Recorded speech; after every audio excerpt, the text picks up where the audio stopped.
సంక్రాంతి వచ్చింది వెళ్ళిపోయింది. కానీ ఈ డైరెక్టర్ మాత్రం వస్తూ ఉంటాడు, హిట్లు కొడుతూ ఉంటాడు, ప్రొడ్యూసర్‌కి చాలా డబ్బు తీసుకొస్తూ ఉంటాడు. నిజంగా అంటే అండ్ రొటీన్‌గా ఉన్న కూడా story and writing and screen play మాత్రం చాలా బాగుంటది. అండ్ ఫస్ట్ సినిమా నుంచి ఈ సినిమా వరకు ఈ డైరెక్టర్‌కి నిజంగా అంటే ఫ్లాప్ అనే పదమే తెలీదు. బట్ నిజంగా చాలామంది డైరెక్టర్స్ ఫ్లాప్, హిట్ చూస్తారు. ఈ డైరెక్టర్ మాత్రం నమ్ముకునేది కంటెంట్‌ని, ఫ్యామిలీని, జెన్యూన్ ఆడియన్స్‌ని నమ్ముకున్నాడు.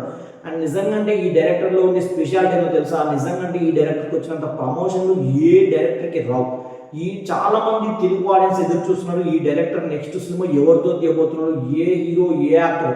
ఒకవైపేమో చాలామంది నాగ్ సార్ అంటారు. ఇంకొక వైపేమో మన వెంకటేష్ గారు అంటారు.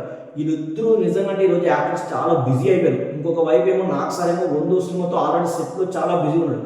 ఇంకొక వైపేమో మన త్రివిక్రమ్ గారితో ఆల్రెడీ మన వెంకటేష్ గారు చాలా బిజీ ఉన్నారు. మరి ఈ డైరెక్టర్ కథ రాసుకొచ్చి ఏ హీరోతో తీస్తాడు, మరి ఇంకా ఏ ప్రొడక్షన్‌లో తీస్తున్నాడని మనకి ఇంకా క్లారిటీ తెలీదు. మరి ఏప్రిల్, మేలో కన్ఫర్మ్ అయ్యే అవకాశం వెరీ వెరీ వెరీ హై. నాకైతే 100 అనిపిస్తుంది. ఎక్కడో 'దిల్ రాజు' గారి ప్రొడక్షన్‌లో ఈ మూవీ తీస్తాడేమో అనుకుంటున్నా. నేను అంతో ఇంతో నాకైతే నిజంగానే నమ్మకం కలిగేది వెంకటేష్ గారితోనే మళ్ళీ తీస్తాడేమో అనుకుంటున్నా. బట్ నిజంగా దీనిలో స్పెషాలిటీ ఏంటంటే మన రానా అన్న కూడా ఉండడంట. మరి అతి త్వరలోనే అప్డేట్ ఇస్తాడు. బట్ నిజంగానే first of all hero and ఏ హీరోతో తీస్తున్నాడో అది క్లారిటీ కావాలి కదా. అది వచ్చిన తర్వాత మనకి నిజంగానే చాలా చాలా అప్డేట్లు వస్తాయి. ఒక ధైర్యంగా ప్రొడ్యూసర్ డబ్బులు ఖర్చు పెట్టొచ్చు అంటే నిజంగానే అనిల్ అన్న సినిమా మీద కూడా ఖర్చు పెడితే అయిపోద్ది. నిజంగానే ఈ డైరెక్టర్ తీయడేమో ఈ మధ్య కాలంలో అనిపించింది.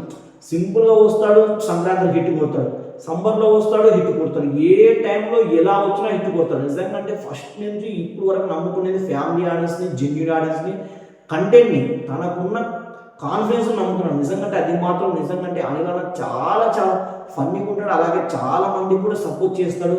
బట్ నిజంగా అంటే ఎప్పుడు మూవీ తీసినా super duper hit block buster కావాలని నేను మనస్ఫూర్తి కోరుకుంటున్నాను. అలాగే మన మెగాస్టార్ చిరంజీవి సార్ కూడా దాదాపు 400 కోట్లు దగ్గర దగ్గర ఉంది. నిజంగా అంటే ఫస్ట్ టైం అనిల్ అన్నకి ఇంత పెద్ద బడ్జెట్ అండ్ ఇంత కలెక్షన్ రావడం అనుకుంటున్నాను నేను కూడా. బట్ ఈ మూవీ ఇంకా ఆడాలని నేను మనస్ఫూర్తి కోరుకుంటున్నాను. అలాగే మూవీ కంటెంట్ కోసం నా సబ్స్క్రైబ్ చేసుకోండి. Love you guys.